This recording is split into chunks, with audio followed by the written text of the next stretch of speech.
താമരശ്ശേരി ചുരത്തിൽ മണ്ണിടിച്ചിലുണ്ടായ ഇടത്ത് വിദഗ്ധ സംഘം അല്പസമയത്തിനുള്ളിൽ പരിശോധന നടത്തും. Ministry off road transport highway retired ജനറലിന്റെ നേതൃത്വത്തിലുള്ള സംഘമാണ് പരിശോധന നടത്തുന്നത്. വിവരങ്ങളുമായി വയനാട്ടിൽ നിന്ന് അർജുൻ PS ആണ് ചേരുന്നത്.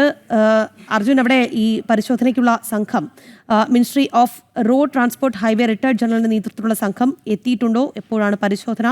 എന്താണ് പരിശോധനയ്ക്ക് ആധാരമായ സാഹചര്യം? നിലവിലെ അവസ്ഥ?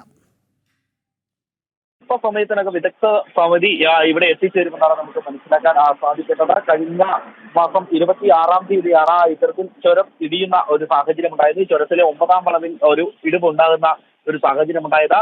എന്നാൽ ഇപ്പോൾ അത് സ്ഥിതി ശാന്തമായിരിക്കുകയാണ്. ഭയപ്പെടാനില്ല എന്നുള്ളതാണ് പ്രധാനമായും പറയുന്നത്. കഴിഞ്ഞ ദിവസങ്ങളിലൊക്കെ തന്നെ മണ്ണ് വിദഗ്ധരൊക്കെ ഇവിടെ എത്തുന്ന ഒരു സാഹചര്യം ഉണ്ടായിരുന്നു. അവരൊക്കെ വന്ന് പറഞ്ഞതും ആശങ്കപ്പെടേണ്ട സാഹചര്യമില്ല എന്നുള്ളതാണ്. ഇവിടെ മറ്റൊരു കാര്യം എന്ന് പറയുന്നത് റോക്ക് സ്ലൈഡിംഗ് ആണ്. അതായത് പാറ നിരങ്ങി വന്നതാണ്, മണ്ണല്ല പാറ നിരങ്ങി വന്നതാണ് എന്നുള്ളതാണ് പ്രധാനമായും ഉള്ള ഒരു കണ്ടെത്തൽ ഉണ്ടായിരുന്നത്.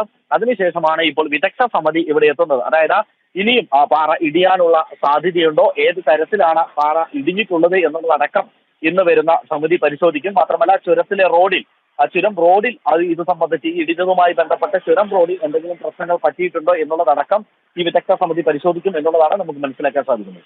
ശരി അർജുൻ, താമരശ്ശേരി ചുരത്തിൽ മണ്ണിടിച്ചിലുണ്ടായ ഇടത്ത് വിദഗ്ധ സംഘം അല്പസമയത്തിനുള്ളിൽ തന്നെ പരിശോധന നടത്തും.